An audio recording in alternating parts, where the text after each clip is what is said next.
এবার Angel Di মারিয়াকে বিশ্বকাপ দলে নিতে চায় আর্জেন্টিনা। তাকে ফেরাতে এর মাঝে কাজ শুরু করে দিয়েছে দলটি। ডি মারিয়ার সাথে কথা বলছেন আর্জেন্টাইন ম্যানেজমেন্ট ও সতীর্থরা। এ নিয়ে সংবাদ প্রকাশ করেছে নানা বিখ্যাত গণমাধ্যম। তাতে নতুন করে ভক্তদের মাঝে দেখা দিয়েছে আশা, আবারও কি জাতীয় দলের জার্সি গায়ে জড়াবেন মারিয়াকে ফেরাতে সতীর্থদের অনুরোধ ও তার ফেরার সম্ভাবনা নিয়ে বিস্তারিত থাকছে প্রতিবেদন।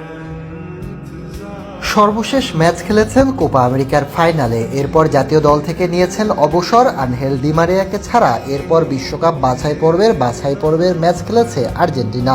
সেখানে জয় পরাজয় ড্র সবই আছে, তবে সবচেয়ে বড় যে বিষয়টি ছিল তা হলো ডি মারিয়ার অভাব। ডি মারিয়ার অবসরের পর তার পজিশনে অনেকটা চেষ্টা করা হলেও কেউ থিতু হতে পারেননি।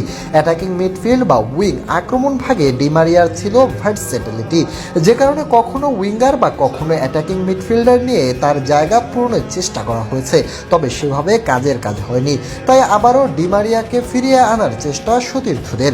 2026 বিশ্বকাপে ডি মারিয়াকে নিয়ে মাঠে নামতে চায় আর্জেন্টিনা দল। এর মাঝে আর্জেন্টিনা দলের সবচেয়ে বড় তারকা লিওনেল মেসি 2026 বিশ্বকাপ খেলার ব্যাপারে ইতিবাচক কথা দিয়েছেন। দলের সবাই টানা 2 বিশ্বকাপ জিততে দৃঢ় প্রত্যয়ী, যে কারণে মেসির সাথে দলে যাচ্ছে ডি মারিয়াকেও।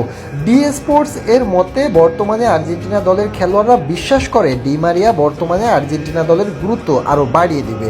এখনও তাকে সবাই আর্জেন্টিনা দলে পেতে আগ্রহী।